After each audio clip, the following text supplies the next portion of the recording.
สวัสดีครับมายภาคภูมิครับรับบทเป็นธันวาในชายเดอะซีรีส์ครับธันวาเป็นคนที่เขาเรียกว่าสูงนิยม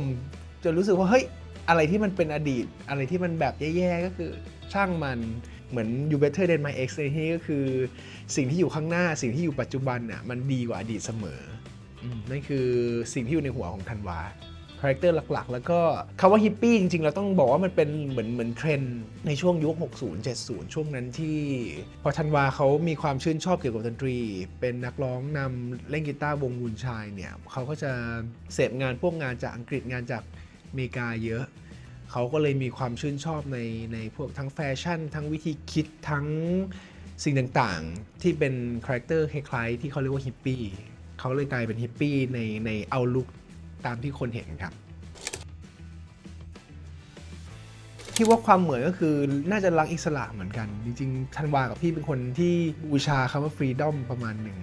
แต่ว่าพื้นฐานของความอยากให้คนมีความสุขการกวนตีนคนให้คนมีรอยยิ้มอะไรอย่างเงี้ยน่าจะเหมือนกันครับแล้วก็เราชอบดนตรีเราชอบเสียงเพลงเหมือนกันแล้วเราก็มีความชื่นชอบแฟชั่นหรือในความเป็นสิ่งที่เรียกว่าฮิปปี้คล้ายๆกันเพราะจริงๆแล้วมอตโต้ของฮิปปี้มันคือการที่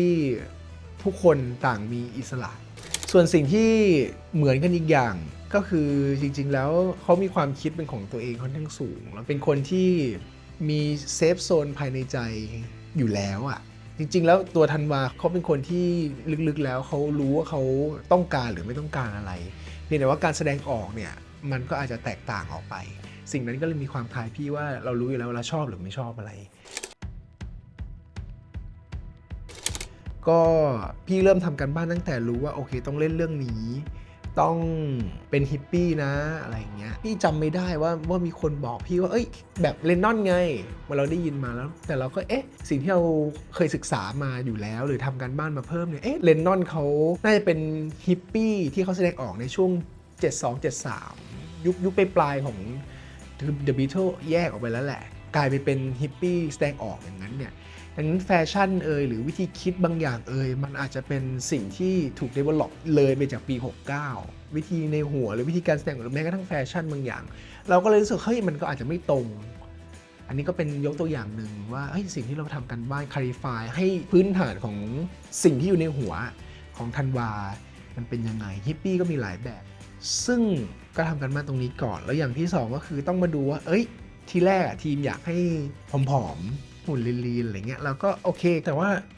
พอเราทำการบ้านเยอะๆเรารู้สึกว่าจะเวิร์กเปล่าวะเราก็เลยกลับไปถามอีกเขาบอกว่างั้นขอเอาหุ่นแบบเป็นมนุษย์ไม่เอาเป็นรอนกล้ามเป็นอะไรอย่างเงี้ยเราก็ดีก็ง่ายขึ้นแต่เราก็ยังรู้สึกว่าบาลานซ์มันคือตรงไหนวะเพราะว่าถ้าเอาให้มันออเทนติกอ่ะจริงๆแล้วในยุคนั้นเองคนที่เป็นฮิปปี้ไม่ได้เข้าสังคมในเชิงของว่าไปสปอร์ตคลับหรือว่าไปในที่ที่มันแบบออกกำลังกายกล้ามเนื้อต้องฟูต้องคมต้องชัดอะไรเงี้ยเราก็เลยเลือกงั้นครึ่งนึงแล้วกันงั้นข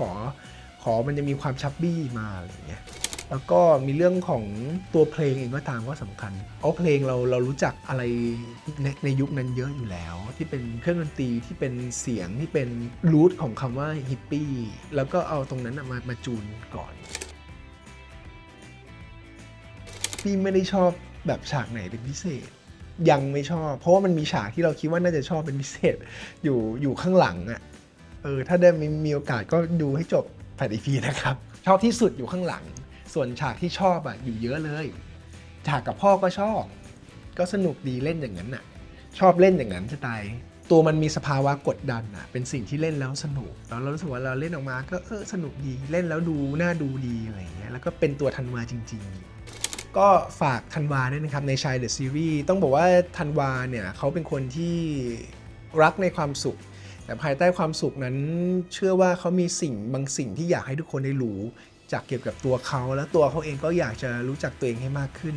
ไปพร้อมๆกับทุกคนที่ได้ดูชายเดอะซีรีส์ไปจนจบอีก EP ที่ 8 นะครับก็เชื่อว่าทุกคนจะมีความสุขทั้งกับธันวาทั้งกับตัวละครทุกตัวที่มารวมกันให้เกิดเป็นชายเดอะซีรีส์เรื่องนี้ครับติดตามได้ทาง VTV แล้วก็ช่อง 7 HD ทุกวันเสาร์ 4 ทุ่มตรงครับโอเคบ๊ายบาย